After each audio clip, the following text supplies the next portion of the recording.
How the Internet is Changing Pronunciation, Part 1. Mispronouncing words, a generous friend of mine recently reminded me, isn't necessarily a sign of dilettantism. It just means you often learn new words through reading rather than hearing.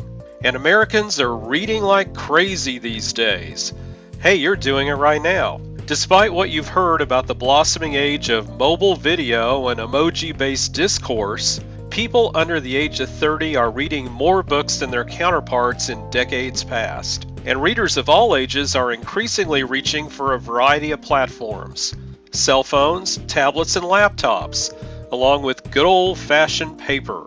In an era of internet-connected smartphones, it's possible to read more than ever, and not just books or news reports, which were always portable, but also dispatches from friends and family that now come via Facebook or text message instead of by speaking over the phone, as they might have in the pre-internet age. The ubiquity of the web has created a golden age of text, much the way it's enabled a golden age of TV and journalism. Golden for the consumer anyway. More options at a user's fingertips. Many of them freely accessible means tougher competition, which drives up quality. Well, the quality stuff's out there anyway. It doesn't mean that's what everybody's always reading. All of this text and the ways in which it's disseminated is changing the way we relate to words and to one another. Consider, for instance, the curious case of the read receipt. You know, the little notification that pops up for the sender of a text message once the recipient of that message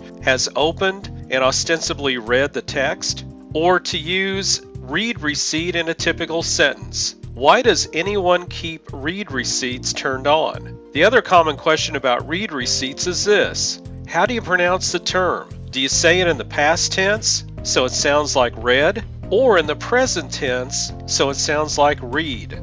This was the subject of a brief but dizzying newsroom back and forth on Monday among colleagues who insisted that one or the other was definitely, absolutely, without question, the right way. Our dialogue never reached the proportions of the great dark chocolate debate of last week, but we still never reached a consensus. I asked folks on Facebook and Twitter for their opinions and received similarly passionate yet inconclusive responses.